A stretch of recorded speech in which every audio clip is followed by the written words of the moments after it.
Welcome in. Go ahead and take a seat. Today, we really need to talk about a deeply frustrating medical mystery, one that you, and honestly millions of other patients, face every single day. We're going to dive deep into the actual biological mechanisms of why your blood pressure medication just isn't working. If you feel like you're doing absolutely everything right, but those numbers just aren't budging, listen, you are not alone. And the answer? Well, it might be hiding right there inside your cells. Let's get to the bottom of this. Imagine waking up, doing everything we've talked about, taking your prescribed pills, cutting out the foods you love, and yet when you put on that blood pressure cuff, the numbers still flash right in the red zone. It is incredibly demoralizing. You might be sitting there thinking your body is just broken, or maybe we just need to put you on even stronger drugs. But actually, scratch that. Often, it's not a failure of the medication itself. It's an entirely unaddressed biological root cause. And here's the kicker. Your current medication might actually be making it worse. Okay, so here's our game plan for today. We're going to look at why common medications fail, introduce your body's natural vessel relaxer, explore the critical balance of potassium and sodium, expose a silent metabolic killer, and finally go over your brand new treatment plan. Let's start with part 1, why your medications might actually be working against you. There's a profound, almost cruel biological irony in how we typically treat hypertension. See, if you're one of the 40 million Americans on a thiazide diuretic, your medication is designed to tell your kidneys to flush excess sodium out of your system. It takes water with it, which reduces blood volume, and boom, your pressure drops. It sounds like a great theory, right? But here is the massive catch. Your kidneys don't just flush out the sodium. In the process, they aggressively excrete absolutely crucial minerals, specifically magnesium and potassium. So the very drug prescribed to lower your blood pressure is literally washing away the exact minerals your vascular system desperately needs to regulate itself naturally. No way, right? But it's true. Moving on to part 2, the vessel relaxer. Let's focus on magnesium, the unsung hero your arteries are really missing. Let's take a look inside your arteries. In a healthy blood vessel, magnesium acts like a biological gatekeeper. It literally blocks calcium from entering the vascular cells, which keeps that smooth muscle tissue nice and relaxed. But in a deficient vessel, like when medication flushes out your magnesium, that gate is just left wide open. Calcium rushes into the cells, causing the smooth muscle to spasm and constrict. The pipes get narrower and your blood pressure immediately spikes. Magnesium is essentially nature's built-in calcium channel blocker. When you lose it, your blood vessels are basically locked in a permanent state of high tension. Now, you might be wondering, but wait, my last blood test showed my magnesium was totally fine. Well, here is the massive blind spot in standard medical testing. Only 1% of your body's total magnesium actually circulates in your blood, just 1%. The other 99%, it's locked away inside your bones and tissue cells.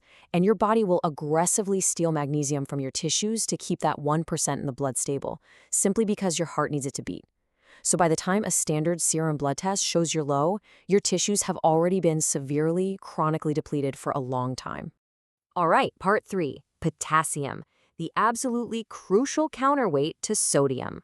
See, magnesium doesn't work alone. It partners directly with potassium. Think of sodium and potassium like two kids on a seesaw. In medicine, we constantly yell at patients to lower their sodium, right? To take weight off one side of the seesaw. But we almost never talk about the other side. You actually need a 2-to-1 ratio of potassium to sodium to properly regulate fluid and keep your arterial walls elastic.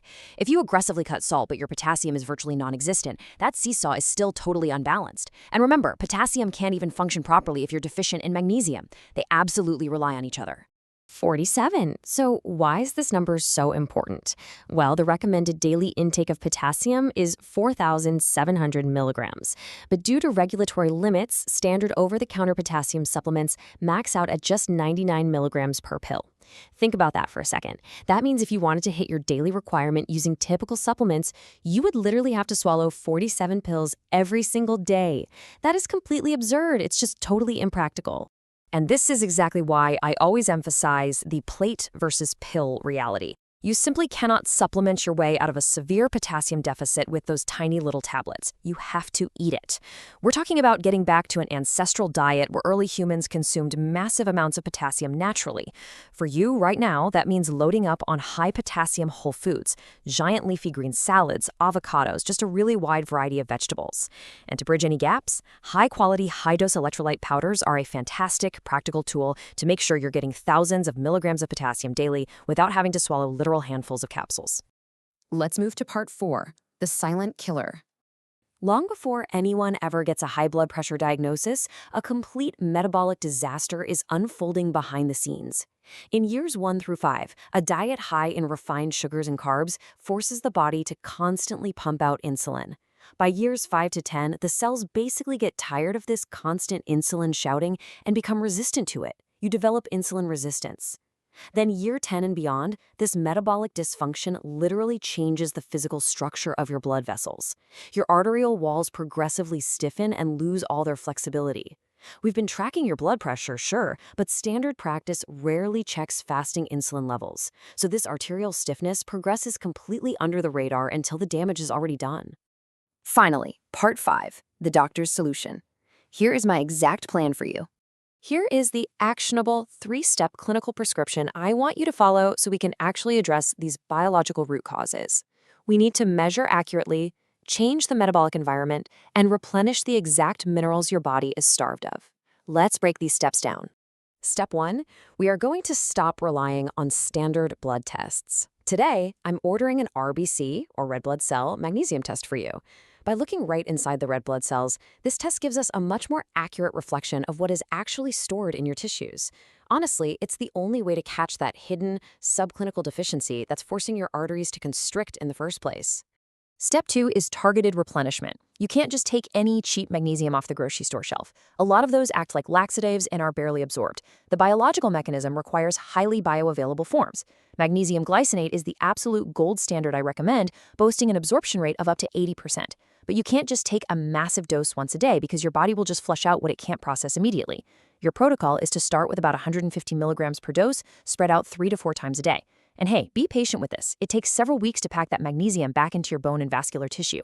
Finally, step 3 is fixing your metabolic environment. The old, outdated approach was to just aggressively restrict sodium. But research now shows that severe sodium restriction can actually trigger your sympathetic nervous system, spike your stress hormone cortisol, completely ruin your sleep, and paradoxically drive your blood pressure up.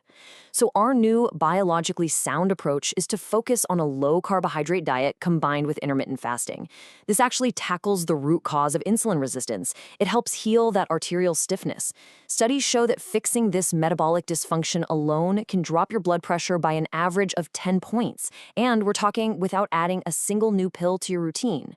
Treating the environment in which the body operates yields the most durable results. Listen, your high blood pressure is not a lack of medication in your bloodstream. It's an adaptation to a biological environment that is starved of magnesium, completely deficient in potassium, and just swimming in insulin.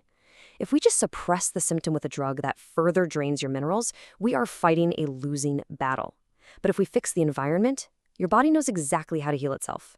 So what do you say? Are you ready to start treating your biological environment instead of just endlessly chasing those numbers? Let's get those new labs ordered and start rebalancing your system today. I'll see you at your follow-up.